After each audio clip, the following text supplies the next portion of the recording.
बोलिए सद्गुरु देव की जय। मुद मंगलमय संत समाज, आदरणीय धर्म प्रेमी बंधुओं, श्रद्धा मूर्ति देवियों, अभी हम लोग साथियों से बहुत सुंदर विचार श्रवण कर रहे थे। मेरे लिए भी निर्देश हुआ है, आइए थोड़ी चर्चा आपके बीच प्रस्तुत है। मैं कबीर साहब की वाणी के आधार पर चर्चा करना चाहूँगा। पद बड़ा है, लेकिन मैं एक पंक्ति पर आपके बीच निवेदन प्रस्तुत है।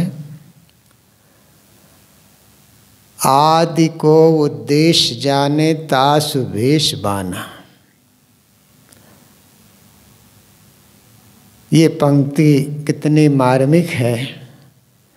साधक के लिए, कल्याण इच्छुक के लिए, सत्संगियों के लिए, मंदिर मस्जिद गिरजा में जाने वालों के लिए ये पंक्ति अत्यंत कल्याणकारी है।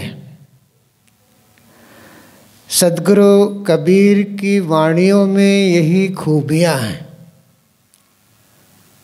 थोड़े शब्दों में वो गहन गंभीर बातें वो रख देते हैं। इन पंक्ति से हमें ये इशारा मिल रहा है, आदमी का अपना मूल उद्देश्य क्या है। आदमी ही नहीं, प्राणी मात्र का मूल उद्देश्य क्या है। वैसे पंक्ति को हम पुनः फिर दोहराएं। आदि को उद्देश्य जाने तासु भेष बाना। आदि का एक अर्थ होता है शुरुआत। आदि का अर्थ मूल है। यहाँ मूल है। सद्गुरु कबीर कहते हैं मनुष्य मात्र का नहीं, प्राणी मात्र का मूल उद्देश्य क्या है? वो है शांति, वो है कल्याण, वो है निर्वाण, वो है शांति। प्राणी मात्र दुख नहीं चाहते। दुखों का अत्यंतिक निवृत्ति बहुत सहज और सरल भाषा में हम कह सकते हैं। प्राणी मात्र दुख नहीं चाहते, लेकिन आदमी अपना जिह्वा के स्वादवश प्राणियों को भी मार के खा जाते हैं। बकरे, मुर्गे, देवता या भगवान के नाम पर अपनी जिह्वा के स्वादवश प्राणियों को भी मार के खा जाते हैं। सद्गुरु कबीर कहते हैं प्राणी मात्र का उद्देश्य है दुखों का अत्यंतिक निवृत्ति। अब मनुष्य को क्या पूछना है? मनुष्य कभी ये नहीं चाहता है कि हमें कोई दुख दे। मनुष्य कभी ये नहीं चाहता है कि हमारा कोई अपमान करे, हमारा उपहास करे, हमारे निंदा करे, हमारे साथ गलत व्यवहार करे। हर मनुष्य का मूल उद्देश्य है वह शांति है, निर्वाण है, मोक्ष है, कल्याण है। साहब कहते हैं उन्हीं का भेष बाना सार्थक है, सफल है। साधु होने की सफलता क्या है? साधु का बाना इसीलिए धारण किया जाता है कि शांति के लिए, सुख के लिए, निर्वाण और कल्याण के लिए। इसीलिए घर द्वार छोड़ करके गुरु की शरण में आया जाता है। मंदिर, मस्जिद, गिरजाघर में क्यों जाया जाता है? मनुष्य का अपना उद्देश्य होता है, वो है शांति, सकून, सहज भाषा में सुख। सत्संग में क्यों आया जाता है? सत्संग में आने का मूल उद्देश्य है मन की पीड़ा दूर हो, मन की अशांति दूर हो। ये सत्संग में आने का अपना मूल उद्देश्य है। एक होता है मजबूरी, दूसरा है जिम्मेवारी, तीसरा है उद्देश्य। उद्देश्य, लक्ष्य, प्राप्तव्य। मजबूरी, शरीर है तो शरीर अन्नमय कोश है। इस शरीर को अन्न से पोषण करना पड़ता है।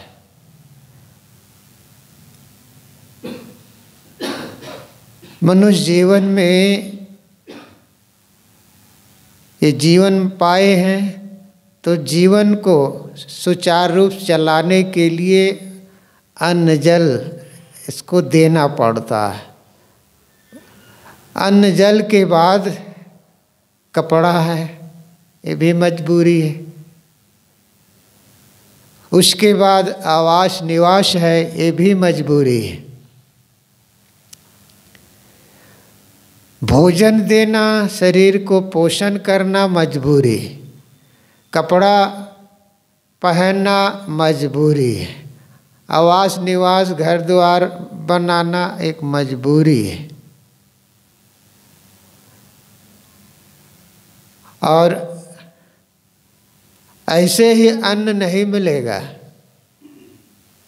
उसके लिए काम करना पड़ेगा। जिनकी जहाँ जो योग्यता है उसके अनुसार वो काम करता है। नौकरी करता है, व्यापार करता है, खेती बाड़ी करता है और बहुत से आयाम हैं।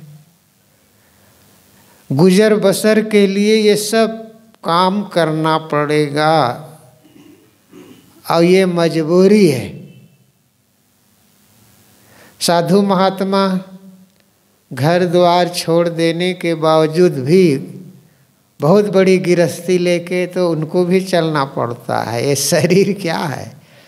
ये बहुत बड़ी गृहस्थी है। शरीर को कहीं डाल देना ऐसी बात नहीं है। शरीर लेके आए हैं तो यहाँ भी इस शरीर का गुजर करना पड़ता है अन्न जल से। तो ये मजबूरी है।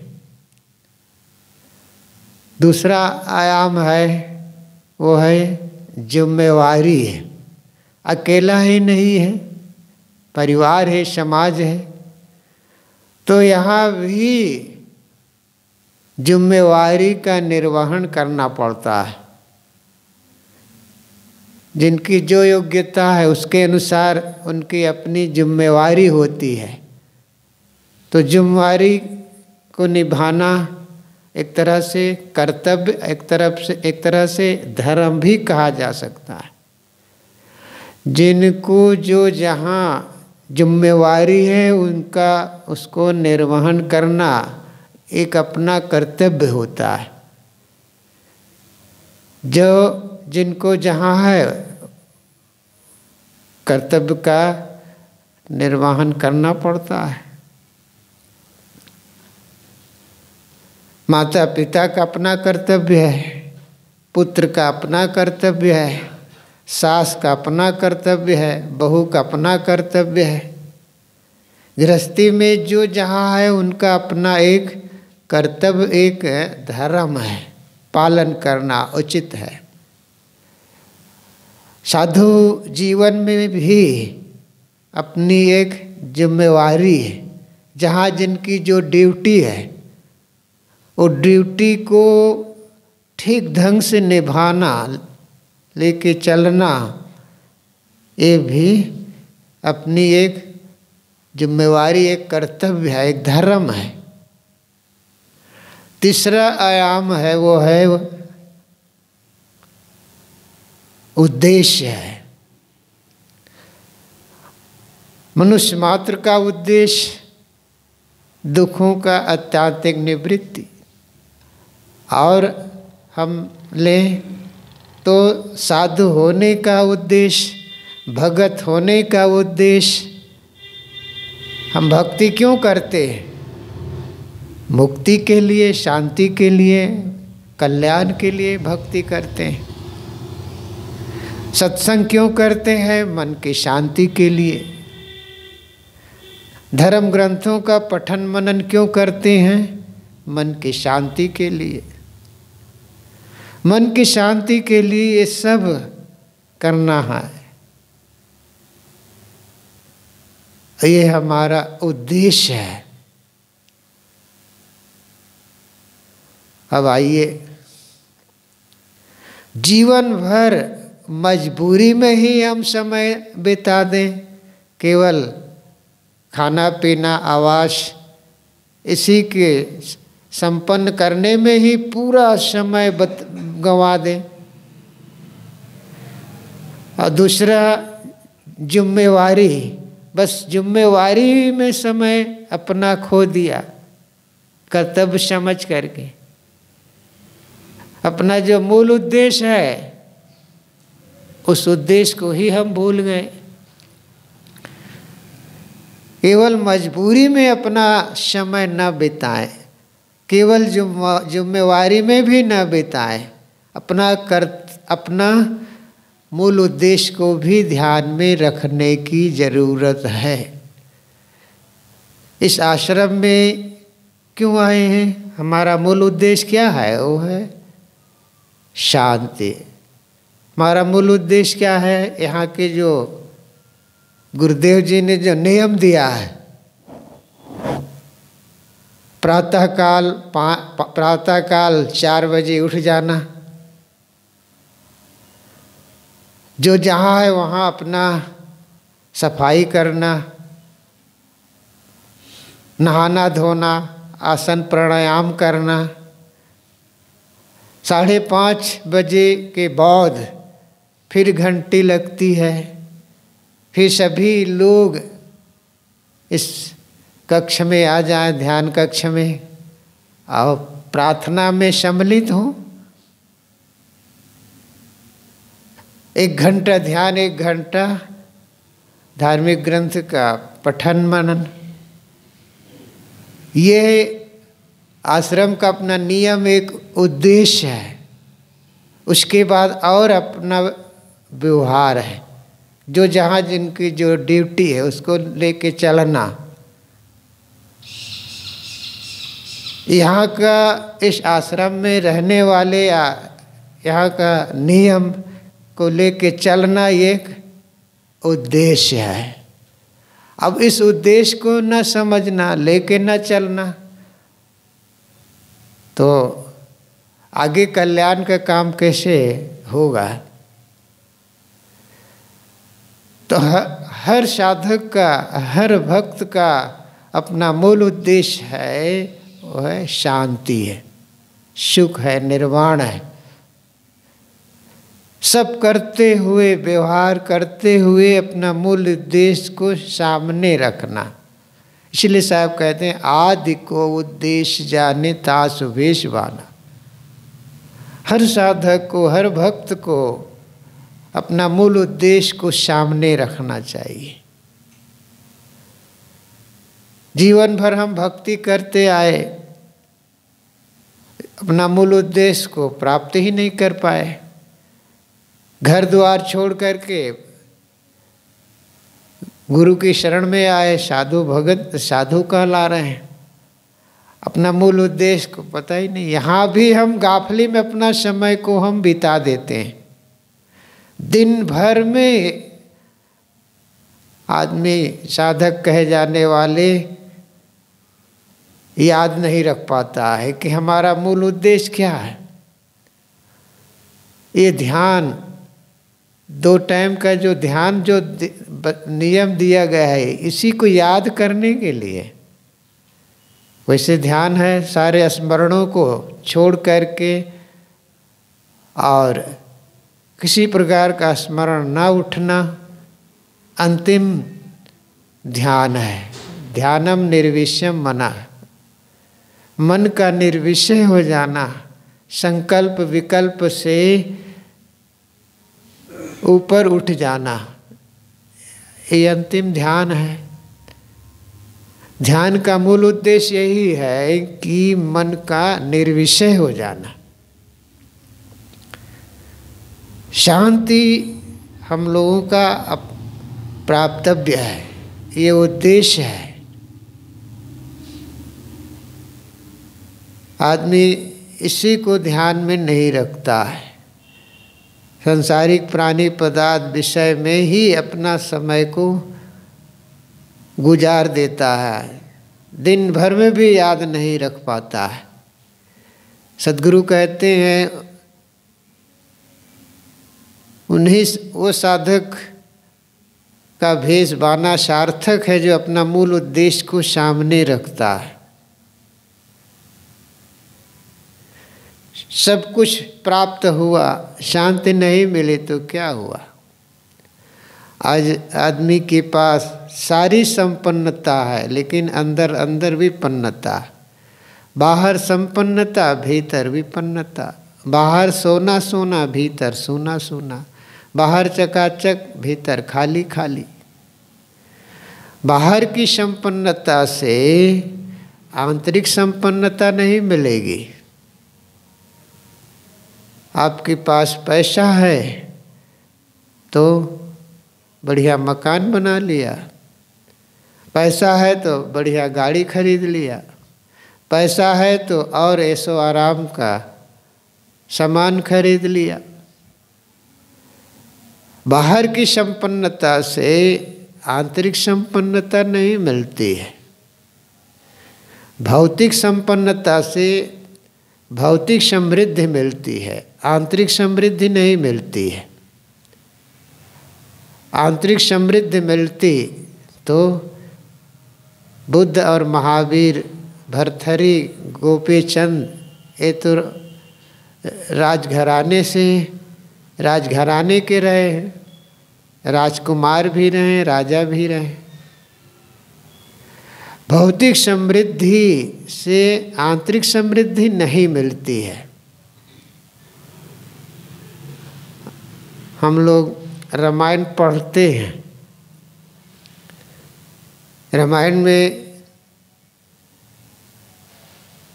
राम, लक्ष्मण और सीता तीनों वन में हैं। माता पिता का आज्ञा पालनार्थ 14 वर्ष के लिए वन में गए। वहाँ रावण ने सीता को हर लिया।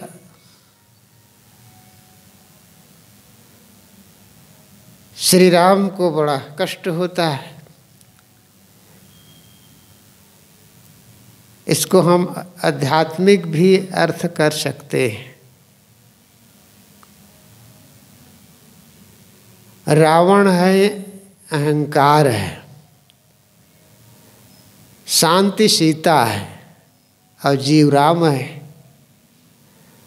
अहंकार रूपी रावण ने शांति रूपी सीता का अपहरण कर लेने से होता क्या है, जीव रूपी राम शांति रूपी सीता के लिए वो बेहाल रहते हैं, दर बदर भटकते हैं। शांति रूपी सीता ना मिलने पर जी रूपी राम दुखी होते हैं। एक कहानी याद आ गई इस संदर्भ में। एक गरीब महिला, उनका नन्हा बच्चा था, पड़ोस में मेला लगा था। उस मेला में आसपास के लोग, पड़ोस के लोग जा रहे थे। उस महिला का मन हुआ जाने का। छोटा बच्चा था, बच्चा भी मचल रहा था मेला के लिए। दुर्भाग्य कहो, उनके पास 10 रुपया भी नहीं था। अब जाए तो खरीदे क्या, क्या खाएं, क्या बच्चे के लिए खिलौना लें, लेकिन चलो बच्चा का मन को बहलाना है। बच्चा को लेकर को महिला गई। जैसे ही मेला में प्रवेश करती है महिला, नन्हा बच्चा खिलौना देख करके उसका मन मचलता है, माँ खिलौना ले दो।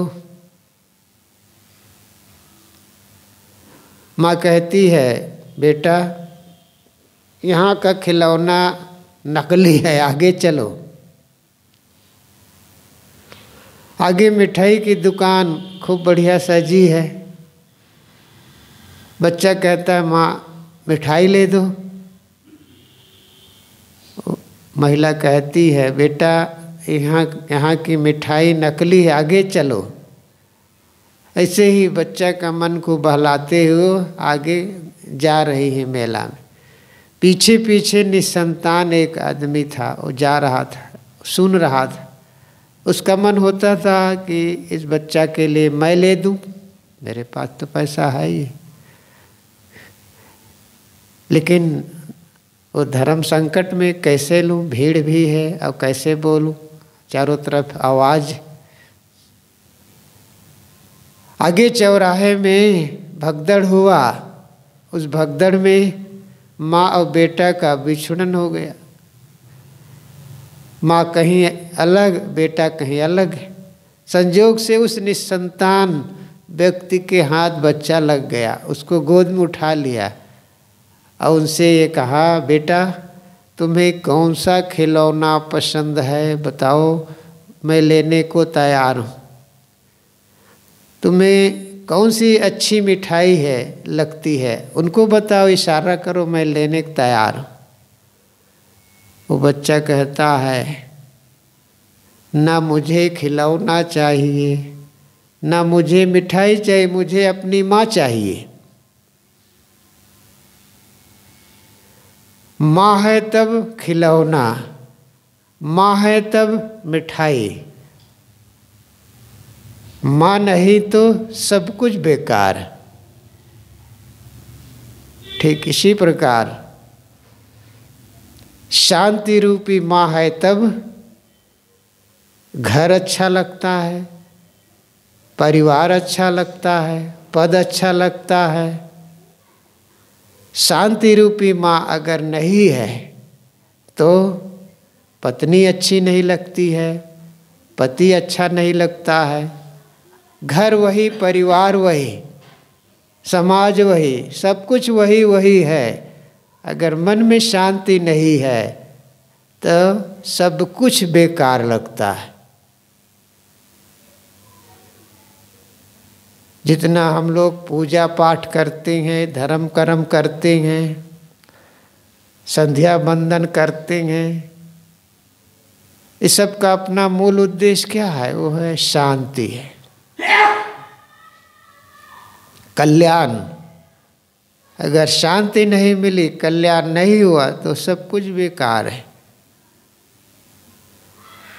ये भक्ति का बाणा, ये साधु होने का बाणा, सत्संगी कहलाने का बाणा, मंदिर मस्जिद गिरजा घर जाने का जो उद्देश्य है, वो सब कुछ बेकार हो जाता है।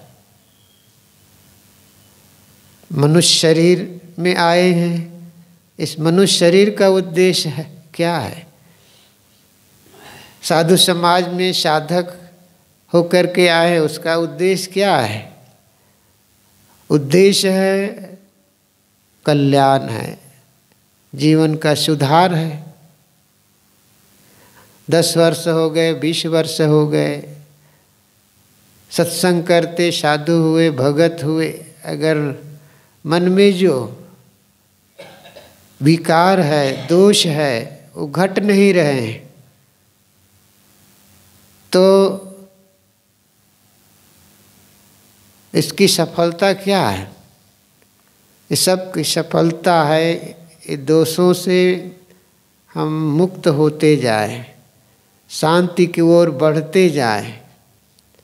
ये हमारा मूल उद्देश्य है। हर साधक को अपने जीवन पर अनुसंधान करना चाहिए कि मुझे इतने वर्ष हो गए, मेरे मन में ये दोष क्यों बना है?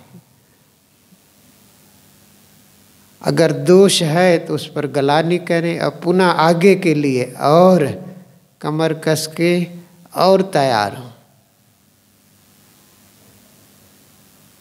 घट रहा है दोष, शांति के ओर हम बढ़ रहे हैं, तो हमारी सफलता है। सबको अपनी भूल पर, अपनी गलती पर गलानी होनी चाहिए। ये जीवन है। प्राणी पदार्थ के संबंध में भूल चूक होने की संभावना रहती है। भूल चूक हो गए, उसको पुनः फिर भुला करके फिर नए रास्ते पे चले तो निश्चित है हमारा जो अपना जो गंतव्य है, अपना जो मंजिल है, अपना जो उद्देश्य है, उद्देश्य में हम सफल हो सकते हैं। और ये तो जीता जागता सबका अपना अनुभव है।